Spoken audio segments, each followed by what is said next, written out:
ಪಕ್ಷ ತೀರ್ಮಾನ ಮಾಡಿದೆ. ಜಿಲ್ಲಾಧ್ಯಕ್ಷ ಪ್ರಕ್ರಿಯೆ ಪ್ರಾರಂಭ ಇದೆ. ಅದ್ರ ಬಗ್ಗೆ ನಾನು ಹೆಚ್ಚಿನ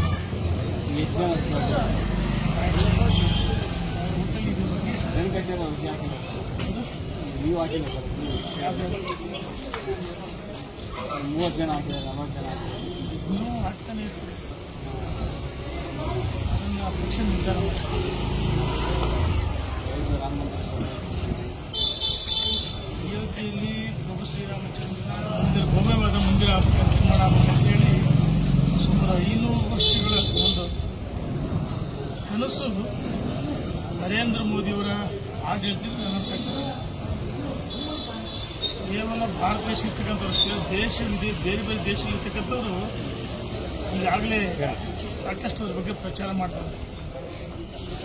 ಆ ಕ್ಷಣ ಐತಿಹಾಸಿಕ ಸಮಯವನ್ನು ಕಣ್ತುಂಬ ನೋಡಲು ಎಲ್ಲರೂ ಕಾತರ ಕಾಯ್ತಾರೆ. ಬಹುಶಃ ನಮ್ಮೆಲ್ಲರ ಸುದಿನ ಸುದೈವ ಅಂತ ನಾವು ಭಾವಿಸಿದ್ವಿ. ರಾಮ ಮಂದಿರ ಲೋಕಾರ್ಪಣೆ ಮಾಡೋ ಸಂದರ್ಭ ಪ್ರತಿಯೊಬ್ಬರು ಇವತ್ತು ಯಾರ್ಯಾರು ಈ ಕೋಮುಗಳು ಸೃಷ್ಟಿಸಿ ಏನೇನು ಅಮಾಂತಗಳು ಮಾಡಿ ಅಧಿಕಾರಕ್ಕೋಸ್ಕರ ತುಷ್ಟೀಕರಣ ಮಾಡಿ ವೋಟ್ ಬ್ಯಾಂಕ್ ರಾಜಕಾರಣ ಮಾಡಿ.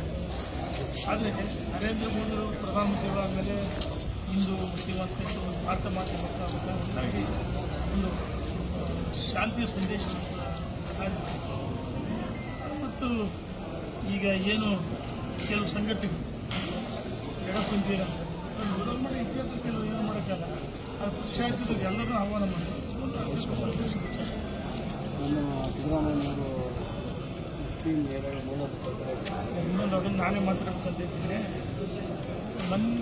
ಕಳೆದ 15 ದಿವಸಗಳಿಂದ ಹುಬ್ಬಳ್ಳಿಯಲ್ಲಿ ಮೌಲ್ಯದ ಸಮಾವೇಶದಲ್ಲಿ ಸನ್ಮಾನ ಸಿದ್ದರಾಮಯ್ಯನವರು 10,000 ಕೋಟಿ ಅಂತ ಅಧಿವೇಶನ ನಡೆಯುವ ಸಂದರ್ಭ ಶಿಷ್ಟಾಚಾರ ಉಲ್ಲಂಘನೆ ಮಾಡಿದರು. ಅಧಿವೇಶನ ನಡೆಯುವ ಸಂದರ್ಭ ಹೇಳಬಾರ್ದು. ಒಬ್ಬ ರಾಜ್ಯದ ಮುಖ್ಯಮಂತ್ರಿಗಳಾಗಿ ಜವಾಬ್ದಾರಿ ಸ್ಥಾನ ಇರ್ತಕ್ಕಂಥ ಇವತ್ತು ರೈತರಿಗೆ ಬಿಡಿದಾಸವನ್ನು ಬಿಡುಗಡೆ ಮಾಡಿದ್ರು. ಕೇಂದ್ರ ಸರ್ಕಾರದಲ್ಲಿ ಬಿಡುಗಡೆ ಮಾಡಿ ತೋರಿಸ್ತಾರೆ. ನಮ್ಮದೇ ಸರ್ಕಾರದಾಗ ಯಡಿಯೂರಪ್ಪನವರು 13,600 ರೂಪಾಯಿ ಬಿಡುಗಡೆ ಮಾಡಿದ್ರು.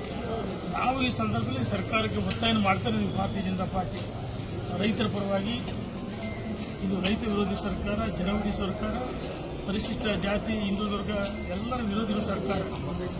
ರೈತರಿಗೆ 25,000 ಕೊಡಬೇಕು ಒಂದು ಎಕರೆಗೆ. 25,000 ಕೋಟಿ ಮೀಸಲಾಗಿರೋದು 10,000 ಕೋಟಿ ಕೊಡ್ತೀವಿ ಅಂತ ಹೇಳ್ತೀವಿ. ಅದಕ್ಕೆ ಅಲ್ಲಿ ಏನು 10,000 ಕೋಟಿಯಿಂದ ಈಗಾಗಲೇ 1,000 ಕೋಟಿ ಅಲ್ಪಸಂಖ್ಯಾತರ ನಿನ್ನೆ ದಿವಸ ಈ ಏನು ಅಲ್ಪಸಂಖ್ಯಾತ ಸಭೆ ಆ ಕಾಲುವನಿಗೆ ಬೇರೆ ಬೇರೆ 3,000 ಕೋಟಿ ಕಲ್ಪಿಸೋದು 1,000 ಕೋಟಿ ತಕ್ಷಣ ಆದೇಶ ಮಾಡಬೇಕಂತ ಈ ದುರ್ದೈವ ಅಂತ ನಾನು ಭಾವಿಸಿದೆ.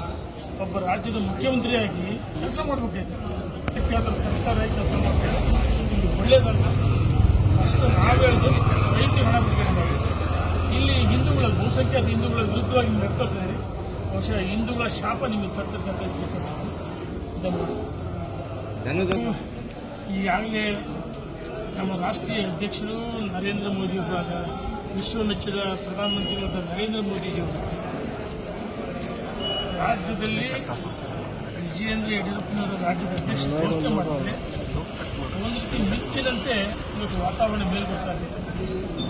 ವಿಜಯೇಂದ್ರ ಯಡಿಯೂರಪ್ಪ ಅವರು ರಾಜ್ಯದ ಎಲ್ಲ ಸಮಾಜವನ್ನು ಸಾಮಾಜಿಕ ನೋಡಿ ಸಂಘಟನೆಯಲ್ಲಿ ಅದೇ ರೀತಿ ಸಾಮಾಜಿಕ ನ್ಯಾಯ ಕೊಟ್ಟರೆ ವಿಧಾನ ಪರಿಷತ್ತು, ವಿಧಾನಸಭೆ ಕೆಳಮನೆ ಮೇಲ್ಮನೆಯಲ್ಲಿ ಸಭಾಪತಿಗಳಿರ್ಬೋದು ಅಥವಾ ಸ್ಪೀಕರ್ ಅವರ ನೇತೃತ್ವದಲ್ಲಿ 28 ಲೋಕಸಭೆಯನ್ನು 100 ಗೆದ್ದೇ ಗೆಲ್ತೀವಿ.